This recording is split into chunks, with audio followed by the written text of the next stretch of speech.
This is Verona from Casey Cardinia Libraries. Thank you all for attending the Secrets of Egypt and the Nile Life event. Today we are virtually going to go together to a land of legend and mystery, a gift of the Nile, guardian of the past, capturing the hearts of people all over the world. Get inspired to start your own story, where it all begins. We are going to learn about a civilization known as the mother of the world, the most fascinating place on earth, the land of pharaohs, Egypt. Please let me introduce and welcome our guest speaker from Egypt. Our guest speaker today is a tour guide and Egyptologist since 2001. With more than 19 years of experience, she has a bachelor degree in archaeology and tourist guides from Cairo University. She is also a member of World Federation of Tourist Guides Association and a member of Egyptian General Tourist Guides Syndicate. Please welcome with me the archaeologist Rasha Hamid from Egypt. Welcome, Rasha. Lovely to have you here. Hello, Verona. Thank you so much for this nice introduction. Hello, guys. This is Rasha from Egypt. It's my pleasure to be with you today. I'm pretty sure that majority of you heard about Egypt before. Maybe you didn't have the chance to visit it, but let me give you a little bit of information about Egypt and also about the ancient Egyptian history of this lovely country. Thank you First of so much, all, Rasha. That's now the presentation is up for everybody to see, so we can start now. Thank you so much. welcome anytime, of course. Okay, first of all, I would love to tell you a little bit about the country. Actually, Egypt is situated to the northeast of Africa. If you look here to the first slide, Egypt is a country that covers an area of about 1 million square meter. If you look to the map, you would notice that it is totally like a desert place. The only green area we do have here is the very narrow strip that goes around the River Nile. This is where all the civilization began here in Egypt. And actually, we do have 100 million of the people who lives here in Egypt, and we live around this very narrow strip. The River Nile here in Egypt, we name it always the artery of life, because this is the only source of water we do have here. And from a long time ago, actually, all people lived around the River Nile and around the valley of the River Nile. We could say that the River Nile actually is the largest and the longest river ever in the world. If you look here in the second picture to the left-hand side, you could see that the River Nile started in Lake Victoria, which is situated in to the south of the African continent. Lake Victoria shared the borders between Tanzania, Uganda, and Kenya. And actually, the River Nile runs in 10 countries until it reaches Egypt and power its water in the Mediterranean Sea. The River Nile is the longest river ever in the world and runs for about 6,600 kilometers. During the pharaonic time, actually, or we could say during the ancient time, the River Nile was always the source of water for the ancient Egyptians. And we know that the historian Herodotus, when he visited Egypt about around 300 BC, he said, Egypt is the gift of the River Nile, because he knew that without the River Nile, Egypt would not exist. It would be a completely desert place.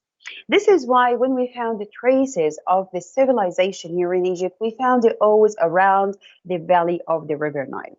And we could say that we started to know about the history of Egypt since about 5,000 BC. Yes, we found traces of people lived around the bit of the River Nile since then. But we could say that the history of Egypt goes a little bit earlier than this. Egyptians lived in the Lower Egypt in that time. They lived even in the desert because the climate was totally different than what we have nowadays.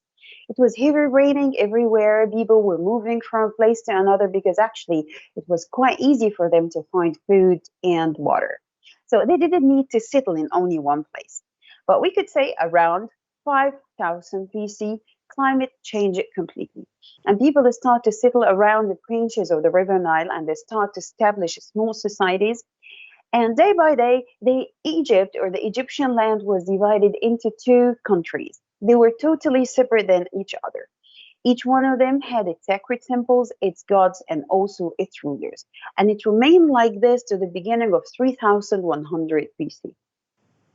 If you look here to the next slide, you could see the two sacred symbols of the two lands before the unification. I'm talking between 5000 BC to 3100 BC. To the right-hand side, you could see the lotus flower, which was the sacred symbol of Upper Egypt in that time. And to the right-hand side, you could see the lotus, the papyrus flower, which was the sacred symbol of Lower Egypt. Actually, here in Egypt, when we say Upper Egypt means South Egypt, and we say Lower Egypt, it means North Egypt. Because if you look to the River Nile here, it runs from the south to the north. So the highest point in the land in Egypt is in the south, and the lowest is in the north. 3100 BC, a king named King Narmer or Minas unified the two lands together. And he decided to take his capital very, very close to our actual capital nowadays, Cairo. He named it Eneb or the White Wall. He chose the place to be the main capital of the two lands, and he chose the cemetery for all over Egypt. Actually, we could say that King Mina or King Minas unified the two lands and established the first royal family ruled all over Egypt. How many royal families we had in that time? 30 royal families. The first one established by King Minas or Narmer, and the last one ended by the innovation of Alexander the Great to Egypt, 332 BC. We could say that ancient Egyptians were obsessed with life, but also they were obsessed with death. Because for them, life was like a very, very short time. Even if people lived for hundreds and hundreds of years, they will die. And they didn't look to the death at the end of the life. No, they looked to it as intermediate between the short life that we have here and the eternal life they are going to have in the nether world. This is why they give a great care to their tombs. And when we make discoveries here in Egypt in order to understand more about the ancient Egyptian history, we always found tombs. The oldest cemetery we do have here in Egypt is SAKKARA. And SAKKARA was very close to the first capital of unified Egypt, which is Memphis or Eneb as they name it in that time. And we found the oldest tomb we have in this place looks like a rectangular building, like the picture in front of us here. We name it nowadays in Egypt MASTABA. MASTABA was like just a dumb building, like, a solid building, has no buildings inside it, no rooms, no decorations or anything. And it was normally built out of the mud brick tiles, because the mud brick tiles was the material they had in that time. It was pretty easy to shape it, and it was quite easy to carry it from a place to another. During the first royal family and the second royal family, the shape of the tomb was always like that. Looks like the shape of the mastaba. The internal design of the mastaba, if you look to the next slide here, you could see that it looks like it has like a shaft underneath it, and the shaft led to the burial chamber of the person or the dead person. We could say that this mastaba was always belonged to pharaohs, because majority of the tombs we found dating back to the pharaonic period was belonged to the pharaohs and the high officials. We could say the people who could afford to have a nice tomb.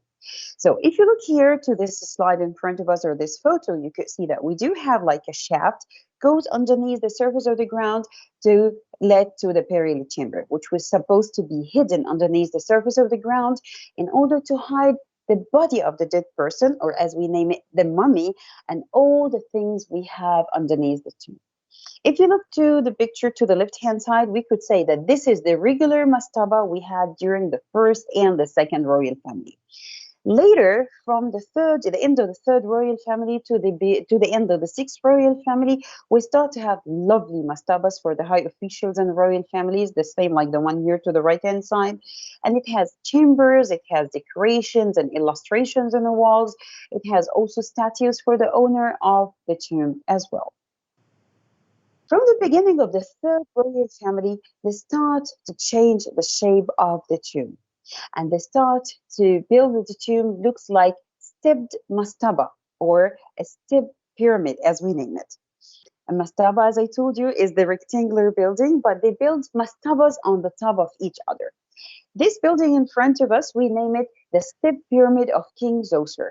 And we could say, Sorry, Rasha, for interrupting you. It looks like the slide is not moving. Could you please take a control again from my presentation?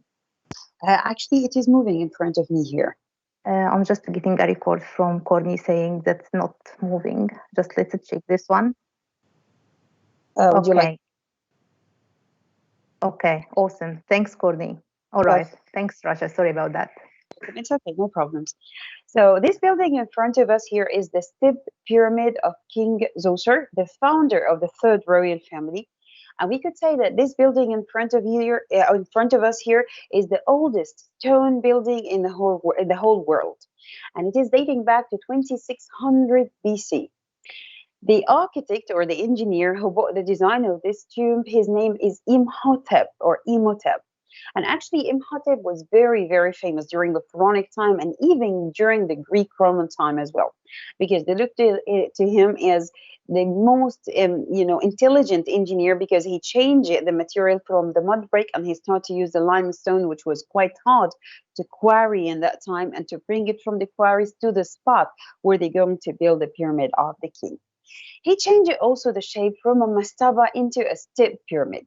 And maybe that was because of their religion, because they start to think in that time that the soul of the dead person leaves the body, goes up to the horizon or to the paradise. So they start to think that maybe that would be a great help for the soul to use the steps of this pyramid to ascend up to the paradise, and again to come back in order to rejoin or to unify with the body, to allow to the dead person to relive eternally. Here we do have 6 steps, and we found out from the excavations of the researches they did for this pyramid that at first it was designed to be a mastaba, a regular mastaba like the tombs of the first and the second royal family. But additions was added to the first and the second step many, many times, and they changed it that upon time.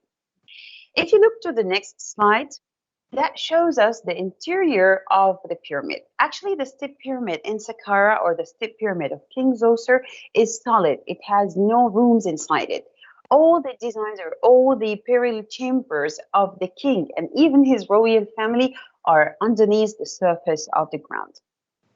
Okay, this is the first time in the history we have tombs or burial chambers for the royal family, the whole royal family underneath the pyramid.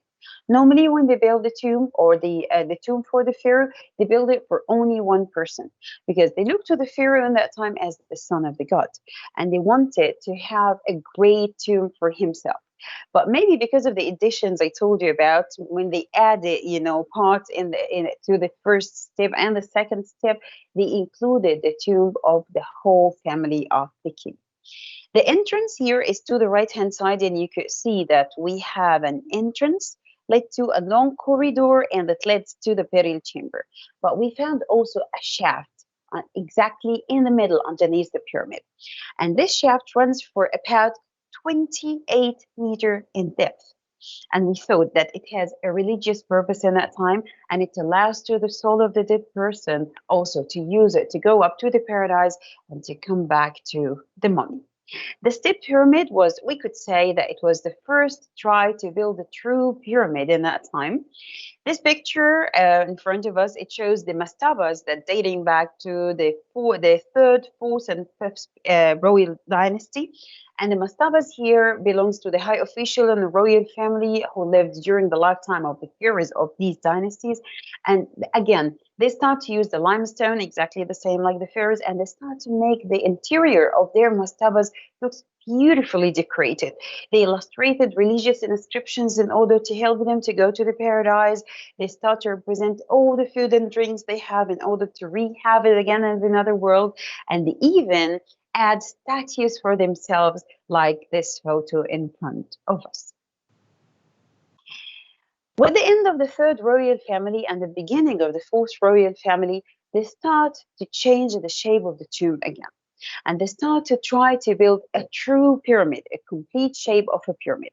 And that also was related to their religion because God Ra, or the sun disk, was thought to be the main god of Egypt during the fourth royal family. And they knew that the shape of the pyramid, it looks exactly the same like the rays of the sun. If you look to the rays of the sun comes out from the sun disk, it looks like huge pyramids linked between the earth and the horizon. So here, this pyramid actually, they wanted to build a true pyramid. But we know that when they built this pyramid for the founder of the fourth royal family, King Senefro, they make the angle of the corners quite wide. Here they were almost 52 degrees. And after they built like two-thirds of the pyramid, they noticed a collapse in the ceiling of the pyramid chamber of the king. So they were thinking if they carry on straight, they make, the corners straight as it was designed, that maybe would cause the collapse of the ceiling, maybe it would crash the pyramid chamber of the king.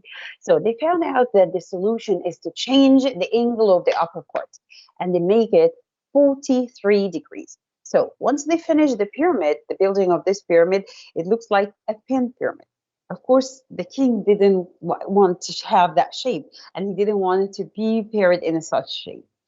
After they worked for almost 20 years to build this pyramid in front of us, they didn't use it for anything. Maybe it was used later because we found a container of the body, or as we name it, a sarcophagus inside it. But King Senefra wasn't buried in this pyramid. It was buried in another one, and they adopted the angle of the upper part in the second pyramid, and it was very close to that one.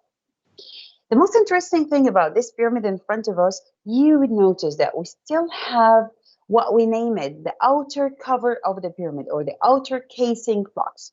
Because when they do build the pyramids, they build them of local blocks of stone, came from quarries quite near to the spot, but they always bring a cover to the pyramid from quarries named Tora. It has a fine block of stone, the quality of the limestone in this place is much higher than the quarries we have in all over Egypt. So they bring the outer cover of the pyramid from this place and they use it to cover the whole pyramid to make it look shiny and look very smooth from outside. This pyramid still have the remains of the outer casing blocks, and we could say this is the proof that all the pyramids we have in Egypt was covered by finer blocks of stone, highly smoothed and highly polished. If you look to the next slide here, you could see the most famous pyramids we do have, the pyramids of the Giza Plateau. These pyramids are the most famous ever around the world, and people thought that here in Egypt we only have 3 pyramids. Actually, we have 120 of the pyramids. The Giza pyramids are the most famous because they were one of the 7 wonders of the ancient world. And we could say they are the only ones that still remained in a very good condition. Actually, the first pyramid of King Khufu, the son of King Senefru, was the largest building was made by human for almost 3,800 years. This pyramid was originally 147-meter high, but we lost to the top of the pyramid. And nowadays it is 143-meter high. This pyramid here was built out of local limestone, and it was covered by finer blocks of limestone from outside. The most mysterious thing about these pyramids so far is how they built them. If you look here to the next slide, you can see one of the theories they said about the building of the pyramids. We don't have any, writings. We don't have any papyrus dating back to the pharaonic time tell us exactly how they built such pyramids in that time. So we have so many theories about the building of the pyramid. One of them was the building of the pyramid take the shape of steps, like the step pyramid, and fill between the steps in order to complete the shape of a pyramid. Another theory said the building of the pyramid was building like ramps from the 4 sides and add the blocks of the stone on the top of it, or drag the blocks of the stone in order to build a complete shape of a pyramid. But the most reasonable theory about the building of the pyramid so far is the building of a spiral ramps goes around the pyramid. And they use it, or they build it of limestone, and they cover it by mud. Then they used the logs of the trees and put them next to each other to work like wheel. So they bought the blocks of the stone, the huge blocks of the stone on the top of it, and they drag it all the way. They build the first course, the second one, third one, until they arrive, it reaches the top of the pyramid. You won't believe it. They used about 2,300,000 blocks of the stone to build the Great Pyramid, or the first pyramid on the plateau of the Giza. And they used about 100,000 of the workers for almost 20 years to build the first pyramid on the plateau of the Giza. During that time, they didn't work the whole year, because the year for the ancient Egyptian was divided into 3 seasons: the season of the plant, season of harvest, and also the season of the flood of the Nile. And during the flood time, that was the most reasonable time to build a pyramid, because the water gets very close to the plateau of the Giza. It was pretty easy for them to use the boats to bring the blocks of the stone from the other quarries or the granite from Aswan. And people get used to work only 4 months every year. So if you calculate it, 4 months every year throughout 20 years, it's almost 6 years only to build the first pyramid on the plateau of the Giza. The first pyramid on the plateau of the Giza, even the internal design of it is the most complete ever amongst all of them. If you look at this picture here, you can see the internal design of the Great Pyramid of King Khufu, and you would see that we have an entrance, again, facing the north. And ancient Egyptians were always trying to make the entrances facing the north, because they do believe that the paradise situated in the Pole Star or the Northern Star. So if the entrance facing the north, that would make it pretty easy for the soul to go to the paradise and to find its way back to the mummy. The entrance here leads to a long corridor, and it leads to an antechamber, or underneath the surface of the ground. This chamber is supposed to be the first burial chamber of the king. This is one of the theories, of course, but actually we found it unfinished.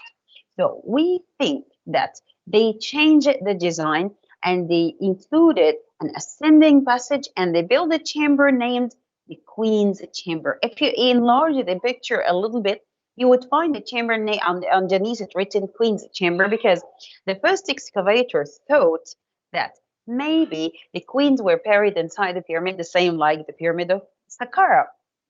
But actually, no, because they discovered later 3 small pyramids next to the Great Pyramid belongs to his mother and 2 of his major wives. Maybe this chamber was used only to put the treasures of the king, which means his food, drinks, jewelries, everything he needs with him to in the nether world. But unfortunately, it was empty when we get inside the pyramid. Also, they built another ascending passage. We name it the Grand Gallery. This gallery is really one of the most impressive parts inside the Pyramid of Giza, because it goes for almost 46 meters long. The ceiling is 9 meters high, and the walls are covered by granite. And the granite here in Egypt, we don't have it in Cairo. We have it in a city named Aswan. And Aswan is almost 1,000 kilometers to the south of Cairo. So just imagine quarrying the granite from Aswan, sail all the way from Aswan to Cairo, loaded, of course, in boats, then unload it to the Giza plateau, drag it all the way up to the pyramid, and use it in order to cover the walls of the internal part of the pyramid. The walls of this, grand gallery looks corbelled, which means looks like the shape of a zigzag, which is amazingly done, and it leads finally to the burial chamber of the king. Here it's very interesting, because they didn't build only the king's chamber or the burial chamber. They added like 5 small chambers on the top of the burial chamber of the king. Do you remember the pyramid, the bent pyramid of King Senefru? I told you that when they keep building the pyramid, they notice a collapse in the ceiling of the burial chamber of the king. So they wanted to avoid that here. This is why they add 5 chambers on the top of the pyramid to reduce the pressure of the upper part and to prevent the blocks of the stone to crash the ceiling of the burial chamber of the king. You would notice also that the upper chamber has like a vaulted ceiling in order to take the pressure on the sides, not directly on the burial chamber of the king. Another interesting thing they discovered recently, or we could say like it was like a new theory about the building of the pyramid. When you see the arrangement of the three pyramids on the plateau of the Giza, and you compare it to the Orion belt, you would find them that they are identical. They are exactly the same. This is one of the theories that started to appear with the beginning of 1960. And one of the scholars said that if you look to the Orion belt and you look to the Giza pyramids, they were identical. And he made researches in that time, and he found that the Orion belt was mentioned in religious inscriptions. We named them the pyramid texts, and they start to appear on the walls of the pyramid from the end of the sixth royal family. For them, the Orion belt for ancient Egyptian, the Orion belt was very, very important because it was part of the Orion constellation, which representing for the ancient Egyptian god Osiris. And god Osiris was the god of the dead for the ancient people or the ancient Egyptians. So they thought that they arranged the Giza pyramids according to them. If you look to the two great pyramids or the two big pyramids and two big stars, you would find that they are aligned on one line. And the third pyramid, exactly the same like the third star. It's a little bit to the left and it's way smaller than the other two stars. The two great pyramids on the plateau of the Giza, the first one was 147, the second one was 143, and the third one was only 60-meter high. And if you look to the Orion belt, it is exactly the same dimensions between the three pyramids. The Giza pyramids, of course, is still one of the mysterious that we still have nowadays, and lots of excavations go through them in order to know more about them. I would like to jump from the fourth royal family to the New Kingdom, because we could say that this is a very important era in the Egyptian history.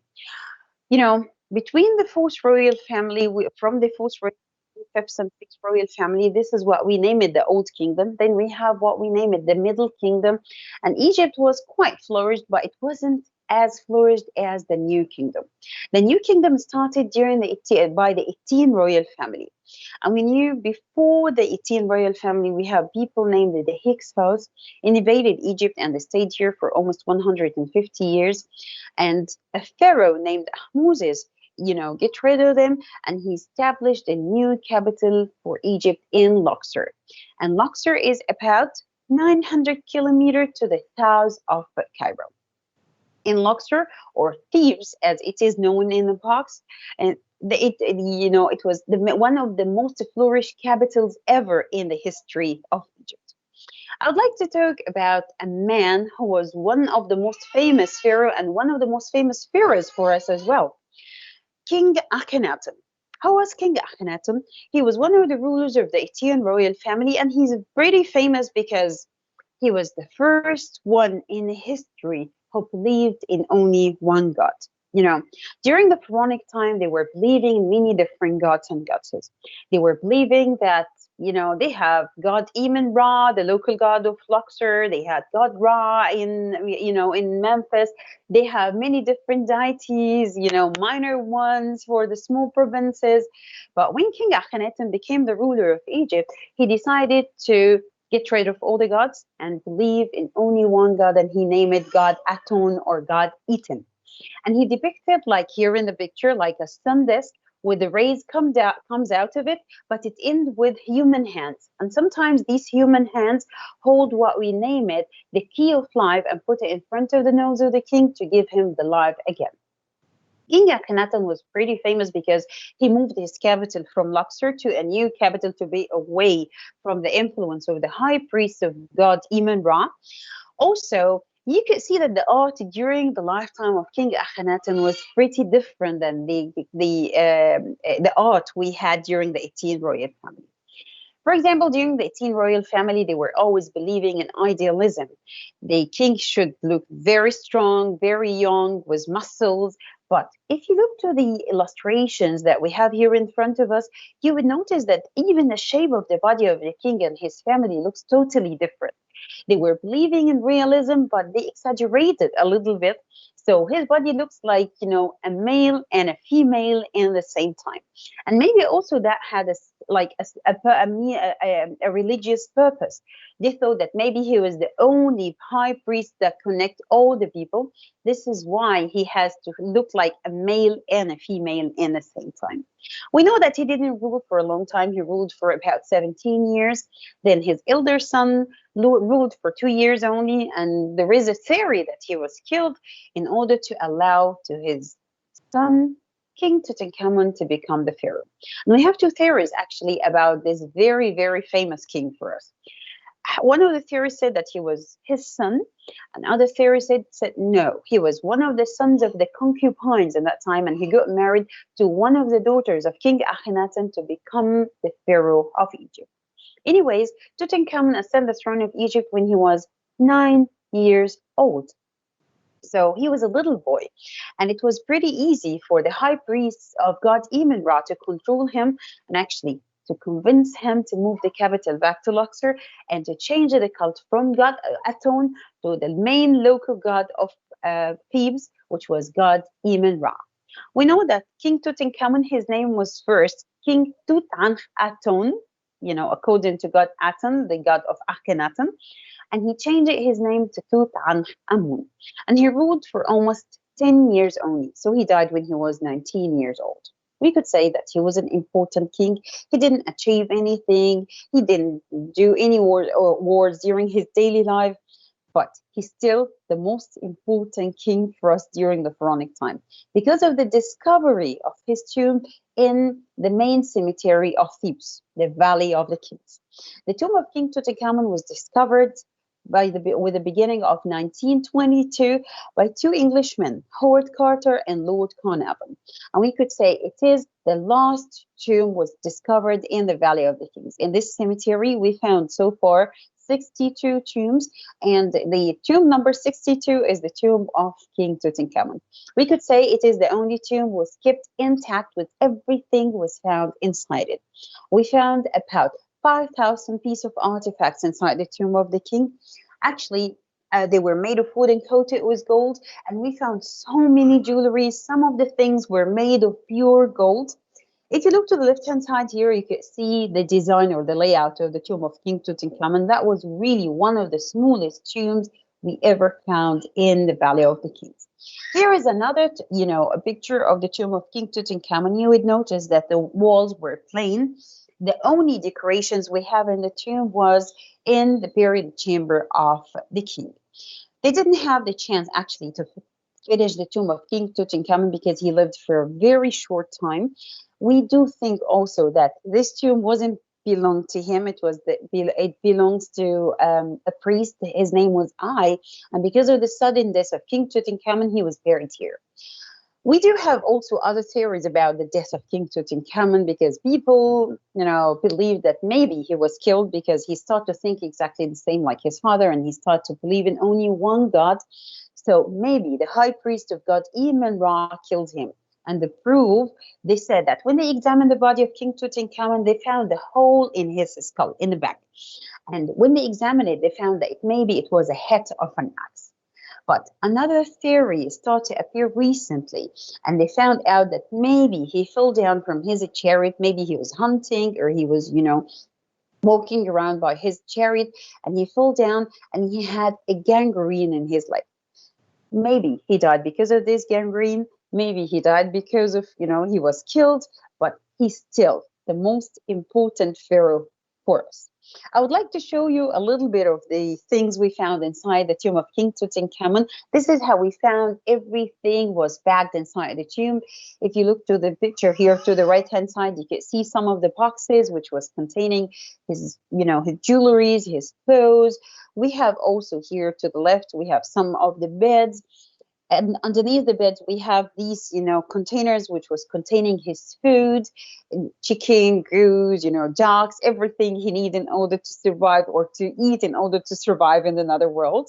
Also, we have some of his chariots. We found 6 chariots inside the tomb of King Tutankhamun. They were made of wood and coated with gold. Again, here another picture of one of the beds and the the boxes we found underneath it. And here to the left hand side, we found a larger number of these boxes, about 36 of them, and we found a larger number of the statues that shows King Tutankhamun while he was standing, holding the symbols of Upper and Lower Egypt, hunting, fishing, doing so many different things he get used to do during his daily life, and he wanted to repeat it again in the netherworld. Another photo here, and if you look to the picture to the left-hand side, you can see the containers of the perfume.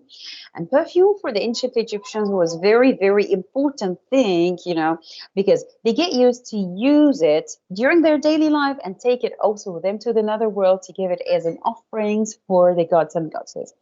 And do you remember the lotus and papyrus? They get used to make the perfume from the flower of the lotus and papyrus. And it's so interesting. In one of the temples we have in Upper Egypt, this temple named the Edfu temple, we found also illustrations shows the tell us exactly how to make the perfumes, how to mix between the flowers and use the ounces in order to produce a new kind of perfume. If you look to the right hand side, you can see Howard Carter when he was cleaning the mummy of King Tutankhamun. And actually, the mummy of King Tutankhamun and the coffins we found inside it is really one of the most interesting things we found inside it too. Look to the next picture here. You could see the burial chamber of the king. You could see the container of the body, which was we name it a sarcophagus. And here it is made out of quartzite. And inside it we have a coffin. And inside this coffin we found the mummy of King Tutankhamun. But it's very, very interesting because we didn't find the mummy of King Tutankhamun directly in the sarcophagus and in the coffin. If you look here to the next slide, that explains more how we found the mummy of King Tutankhamun. You would notice that we didn't find the mummy only directly inside the sarcophagus, but we found it inside many, many shrines. Actually, we found shrines like, boxes made out of wood and coated or gold plated. We found 4 in each other. If you heard about the Russian doll, this is how we found these boxes inside each other. 1, 2, 3, and 4. Inside the innermost one, we found the sarcophagus, which made out of quartzite. When they opened the lid, they found inside it a coffin made of wood and coated with gold or gold plated. They opened this one and if they found another one made of wood and coated with gold.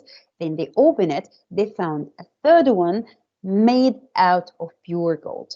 And it weighed 110 kilograms of gold. Inside this one, we found the mummy of King Tutankhamun. When we found the mummy, this is actually the picture of the shrine, the outermost shrine. And inside it, we found the other ones. This is the mask of King Tutankhamun that we found on his mummy. And the mummy of King Tutankhamun wasn't like all the mummies we found in the Valley of the Kings. We normally found just the mummy inside the coffin. No, here they added the death mask of the king in order to give an extra protection for the face of the king. And they added also for another purpose, because they always think about, the soul leaving the body and comes back to it to allow him to relive again. But they start to think that after the mummification, the features of the dead person vanish completely. And of course, after adding all the wrappings around the face, so that would make it pretty difficult for the soul to know him again. So this is why they added the death mask of King Tutankhamun on the top of his face. It blurs his features and it makes it pretty easy for his soul to recognize him. The most interesting thing about this death mask, that it weighed about 10 kilograms of pure gold and is decorated by precious and semi-precious stones. Look at that. This is a very interesting picture also because it shows us the mummification. And the mummification was a very, very important process during the pharaonic time. For them, it was so important to build a very, an amazing tomb but also it was very, very important to preserve the body, because without the body, the dead person cannot relive again. If anything happened to the mummy, he will not relive again. He will vanish in another world. So this is why they made the mummification during the pharaonic time, and the most complete process of the mummification, of course, was made for the pharaohs. They bring the body after the death of the person. They take all the organs outside, all of them except the heart. They leave it in the body.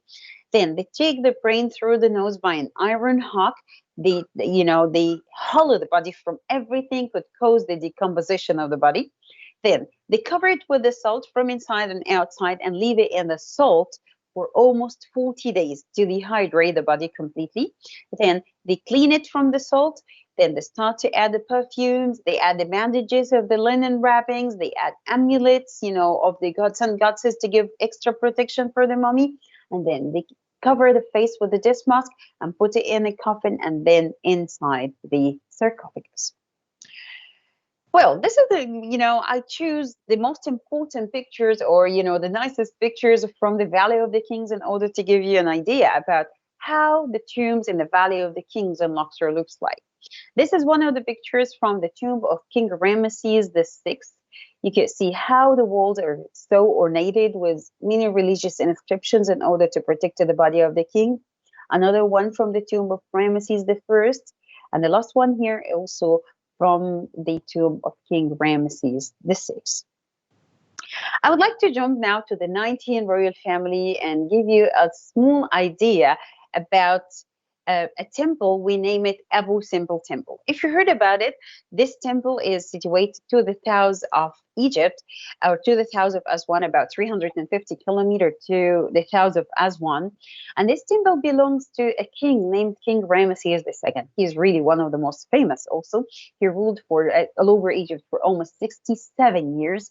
And we know that he, restored so many temples, and he added many different statues for himself in all over Egypt. This one, I could say, it's really one of the most important, because this one was carved in one of the mountains exist in this place. They carved the 4 statues, which facing, or, representing the facade of the entrance. And then they carved the inner part of this temple. This temple was dedicated for King Ramesses II and God named God Rahur Akhet. Each one of these statues was 21 meter high. Actually, this temple was in a great danger after the building of the high dam in 1960, and they found out if they leave it in its place, it would drown and sunken underneath the water of the reservoir of the high dam. So with the beginning of 1964, they decided to move it from its place to a higher place, about 200 feet from the original place, actually. And if you look here to the next slide, that it represents for us, or shows us how they cut the temple, all the temple, into blocks of stone. And we could say that each one of these blocks would average between 20 tons to 30 tons of limestone. And they moved it all the way up to the actual place we have nowadays. After they cut the temple, they said, if we add like blocks of stone on the top of it, maybe it would crash the temple. So they came up with a great idea: the building of a dome on the top of the temple, and then add the rocks on the top of it in order to look exactly the same, like the shape of a mountain. It's not a real mountain. It's solid from inside, but it gave us the shape, the final shape of the mountain. We have here a lovely picture of the interior of the temple of Abu Simbel. This is a picture of the sanctuary of the temple of Abu Simbel, and it's very interesting because here in this temple we have an event happen twice a year. The sun goes directly to the face of the king twice a year, in the 21st of October and the 21st of February. These are these 2 days are the day of the birth of the king and the day that the king ascend the throne of Egypt.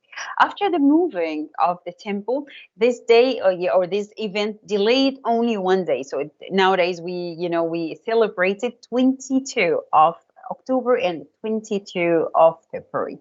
The most interesting thing that when the sun goes directly to the sanctuary, it goes to the face of King Ramesses II. Then it goes to the two next, gods next to him. It never ever hits the face of the god to the left hand side, because this god to the left hand side, he's god Habi, and he's the god of the shade. So this is why the sun never ever arrives to his face. We do have also here another picture of the interior of the temple, and you can see how amazingly the statues were carved in the mountain, and they were attached to the pillar. Even the ceiling was beautifully decorated with a vulture shape and the snake, or as we name it, the Wadjet, and she was a goddess of Upper Egypt in that time. King Ramesses II didn't build only a temple for himself, but he built also, this is actually his mummy and how we found it in the Valley of the Kings. He built another temple in the same place for his wife, Queen Nefertari. Actually, we have Nefertiti and Nefertari in the Egyptian history. Nefertiti, she is the wife of Akhenaton, and Nefertari, she is the wife of Ramesses II. She was his beloved. He loved her so much, and for the first time in history, a pharaoh built a temple for his wife, and he built it next to his temple. He built her also a beautiful tomb in the Valley of the Queens in Luxor, and her tomb, we could say it is the most beautiful tomb we ever have in Louvre, Egypt, and is still preserved in a very, very good condition. Well, this is the last slide we have with us today. I hope that you enjoyed the presentation, and it was really lovely being with you today.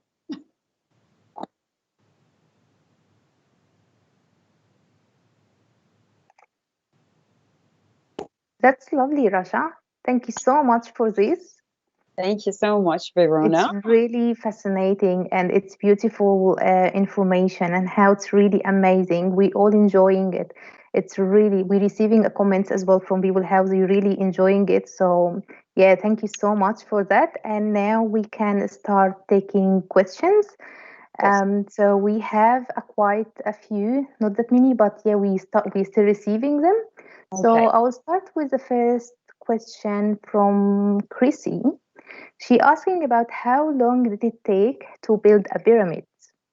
The Actually, pyramid. I think she meant the Giza one. yeah. Yeah. The Great Pyramid on the plateau of the Giza, it took them about 20 years actually to build it. And as I told you, it's only like 4 months every year, about 100,000 of the workers to build this pyramid. So actually, without any machineries or tools or like technology that we have nowadays, it took them all in all 6 years. It was, yes, 20 years, but it was only 4 months every year. So it was all in all, if you calculate it, only 6 years to build a pyramid. But it depends also on the size of the pyramid, because we do have pyramids, they are only like 40-meter high. We have some pyramids like the Great Pyramid is 147. So sometimes it takes them like 20 years, sometimes it takes them only like a couple of years to build it. That's awesome. Thank you so much.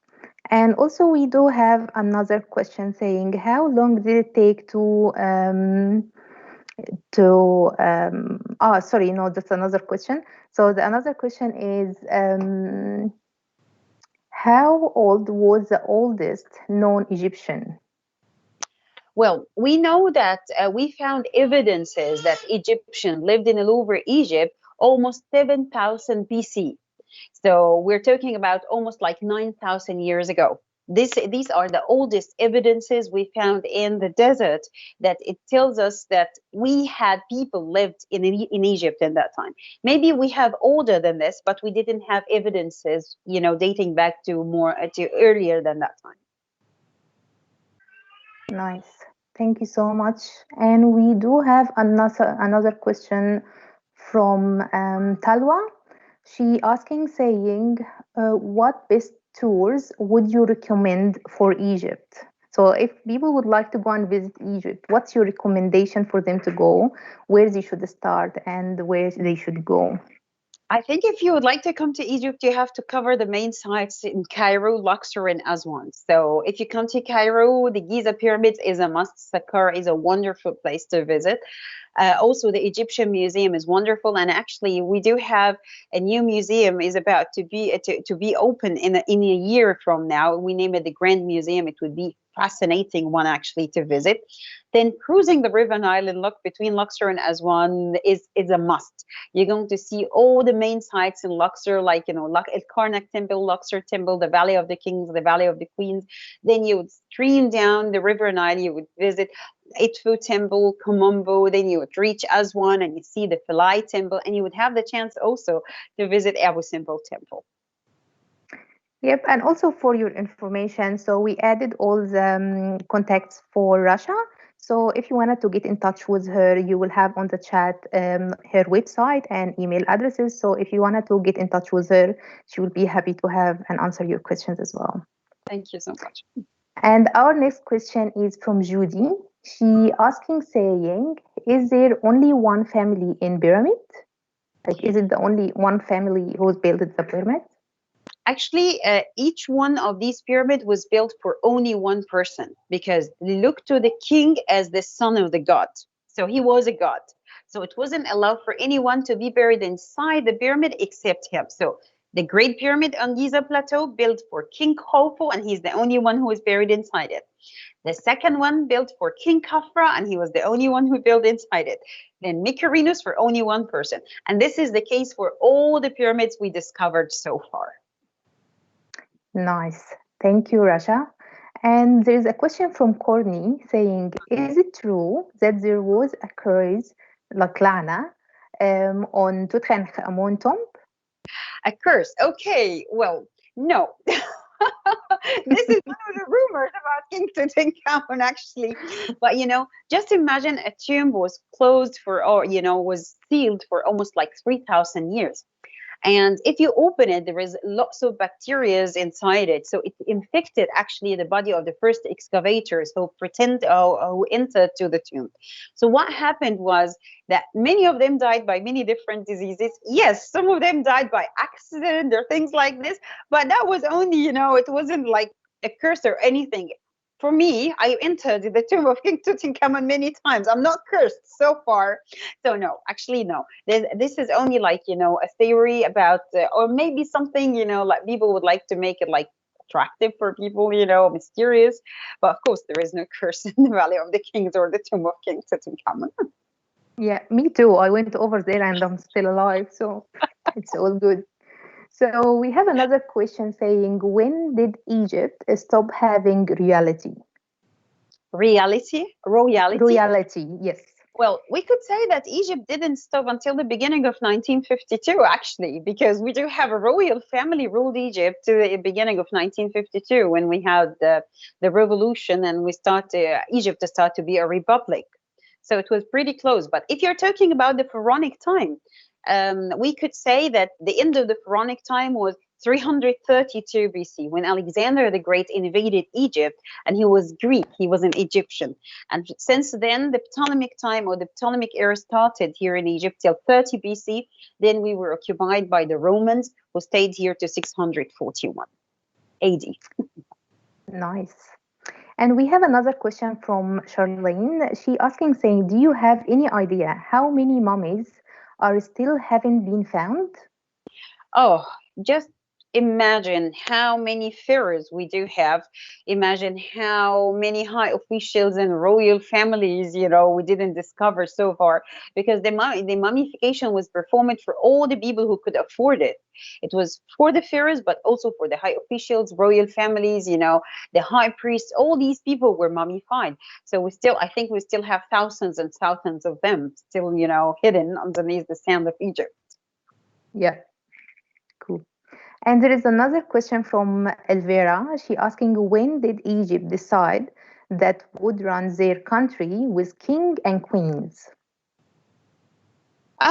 We cannot say specifically when, but we could say that, the politics in these times, during the pharaonic time was always like, if we have a pharaoh, if we have a king for the place, so why not?